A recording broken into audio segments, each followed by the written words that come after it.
We're now going to go across to Chris and Emily, who are from one of the Horizon Europe research projects called Vector, who are going to explore some of those aspects with regards to trust inside a research project. So everyone, please put your hands together for the fantastic Chris and Emily. Hi, thank you very much for having us. Delighted to be here today to present to you all. I'm Chris Stockey. I'm a project officer for Project Vector, something that I'll give you an introduction to, an overview of in a moment. And I'm joined by Emily Lewis, a colleague who leads on ethics management and coordination within the project consortium. So hopefully the technology is working and everybody can see my screen okay. And as I said, we're delighted to present to you today on Project Vector, transparency and ethical governance of a European research project. So I'm just going to caveat now that there's a lot of QR codes that will pop up around your screen. So please be the eager participants that have their smartphones ready to scan them all, get all of the information out of us, learn about what we're doing, come to future events, partake in part of this trust building and engagement with stakeholders and our ethical framework and governance framework as well, please. So giving you that warning now, because the first one is already here. What is the Vector project? The Vector project is an EU Horizon and UKRI co-funded research project running over 3.5 years. We're a year into the project. We're a project that focuses on assessing the challenges to a domestic supply of critical raw materials or critical minerals within Europe. And there are plenty of ways to find out more about our project. You can scan this QR code that will take you straight to our website. You can find us on Twitter. You can email us at our email addresses and interact with us regularly. We want to engage with everybody who's interested in our project.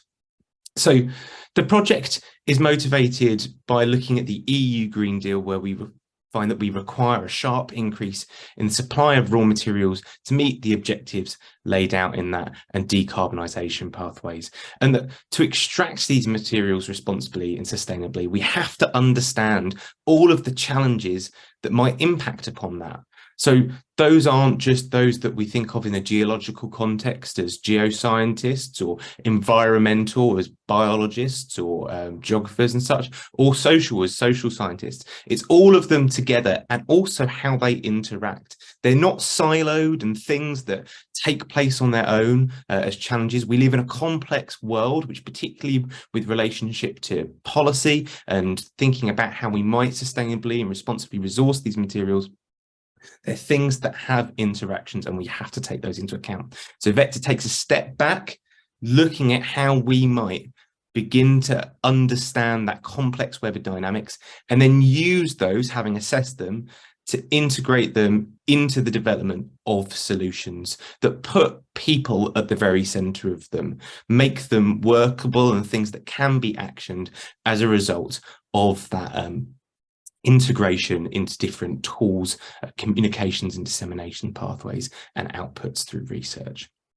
So how are we achieving this? Well, we have a fantastic partnership of 18 different members across the EU and UK. So we're an interesting project from the perspective that we've carried on with UK involvement within the European research scheme.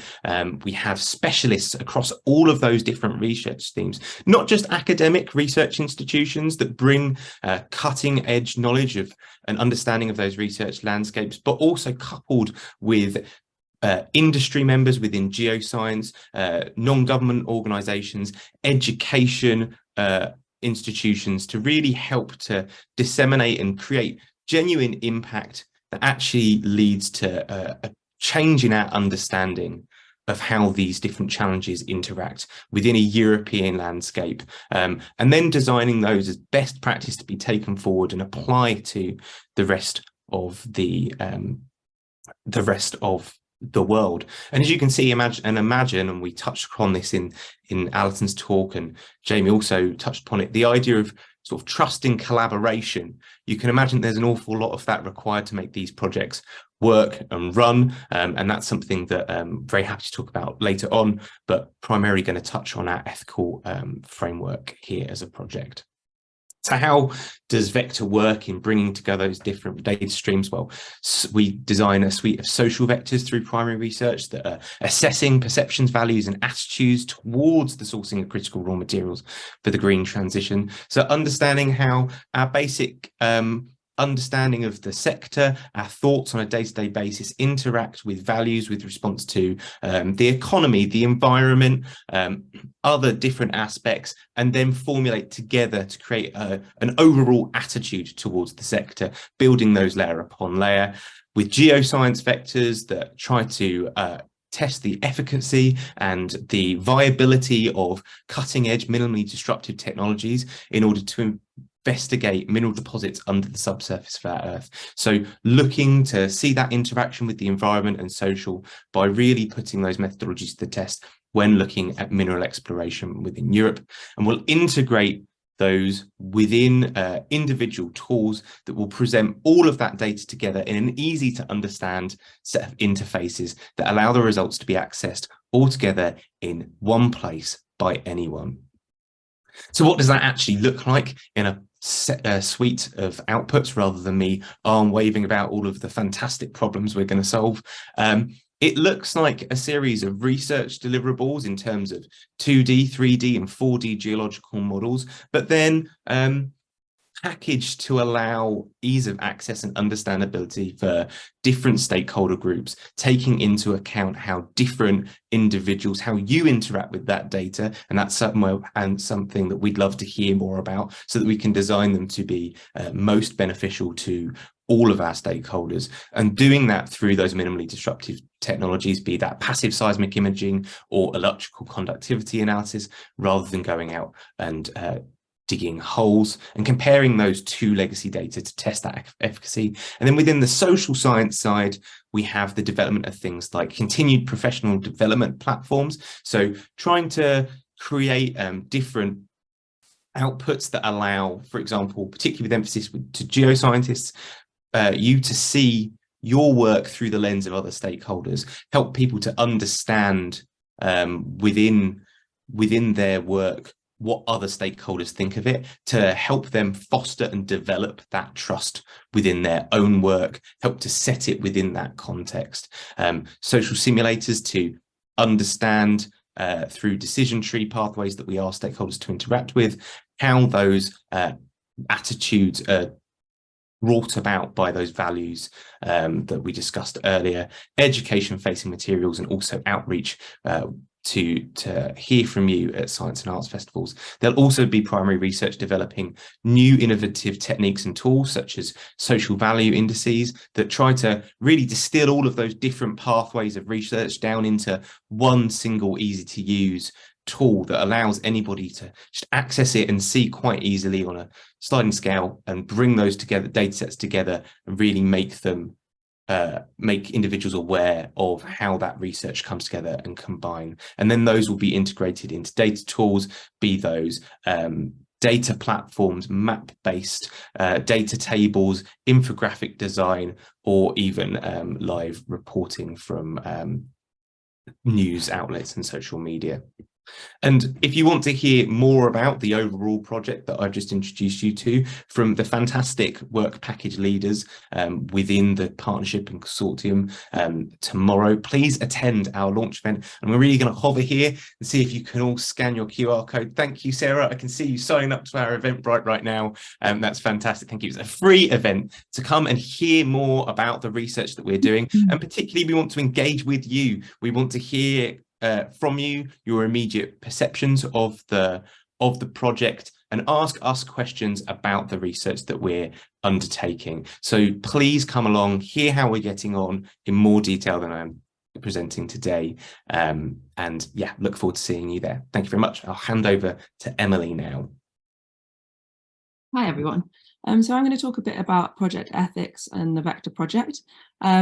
I think what we're going to talk about over the next couple of slides might not seem like anything novel from a commercial or private sector perspective, but Vector is the first Horizon project to have ethics requirements and an ethic work package that's mandated by the EU in the grant agreement. So this is quite new for this kind of research project, and there's no template for how the requirement should be implemented. So we're kind of making it up as we go and learning as we go. The main reason that the ethics framework has been put in place, I guess, and mandated by the EU in the way that it has, is to build trust between the project and the public, and also within the project between the work packages. So it's got sort of a dual purpose.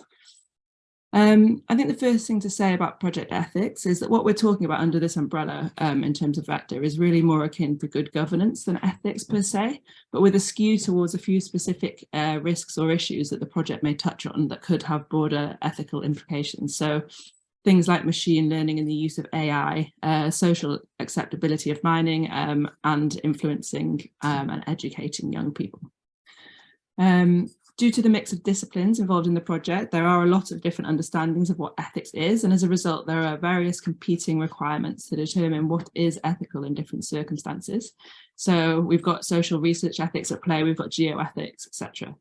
And we recognise that these ethical matters are better managed by experts in their respective field. So these matters are dealt with within the work package, and in relation to specific research proposals. So, for example, when one of the work packages submits a proposal, that will go through its university ethics review process, and that's not managed under the umbrella of the project.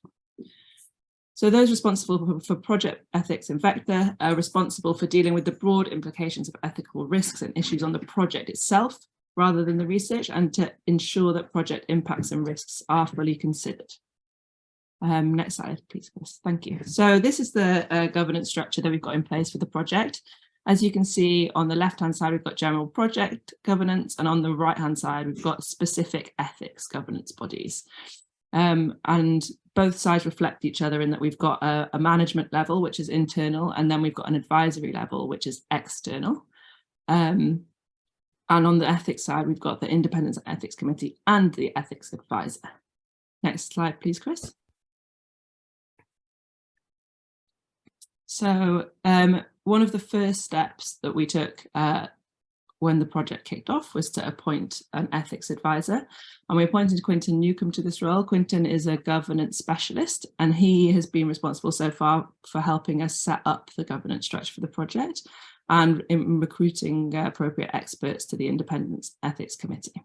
So Quinton will chair the committee, and he'll be joined by subject matter experts, so in the fields relevant to the substance of the project, so AI, social research, that kind of thing. Yes, and related to the project anticipated risk areas. Next slide, please, Chris. So a bit more about the Independent Ethics Committee. We're currently looking for members of the committee, so this is a shameless plug. We've had a few applications so far, and we're going to be closing the recruitment for that soon. So if you're interested in what Chris said about the project more broadly, come along on Friday to the Vector launch and get in touch with us if you think you'd like to be a member of the Independent Ethics Committee.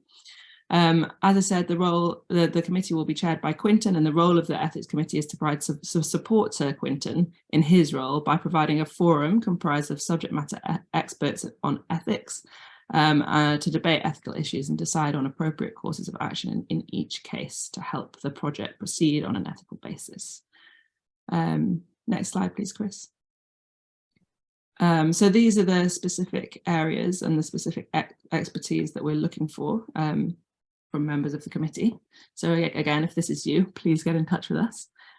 We're hoping to have a mix of this expertise and experience across the members of the committee. Chris, I don't know if you have anything further to say on ethics before we close off.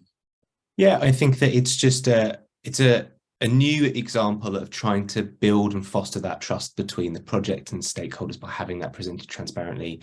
And we're really looking for engagement throughout the project to reflect upon how we conduct the project and get engagement continuously to keep building that trust and try and foster that within a large research partnership. So please do keep in touch with us and keep actively involved. Thank you very much. Fantastic. Thank you so much, Chris and Emily, for giving us a beautiful overview of the Vector project. Thank you very much. And also, as beautifully articulated by Emily, the ethics structure of that. We've got a couple of minutes available for questions. And Kimo, I don't know if if you want to come in and comment on this at all, because given your experience from a geological survey perspective and also research projects within Europe, do you have any comments with regards to the ethical aspects, be it with regards to the research or the interaction between academics and industry and government? Do you have any comments on that? Well, thank you, Sarah. I was following very closely the presentation, and I just very briefly comment that you are touching, from my point of view, exactly the right issue. So this research project is very, very topic, and I say my further comments when I have my presentation. Thank you. We don't want to steal your thunder. Fantastic, excellent. So Chris and, well, I guess Emily, to start with regards to pulling together the ethics committee or the independent ethics committee, how easy is that proving at the minute to work out, well, what kind of skill sets, what sort of background needs to be in there in order to be able to robustly reflect that broad range of ethics that's required by the project? Is it easy or difficult? It's been quite tricky so far, to be honest. And as Chris said, there are loads and loads of different partners involved in this project and lots of different opinions. And I think there has been a lean in the project towards building the committee from ethics experts.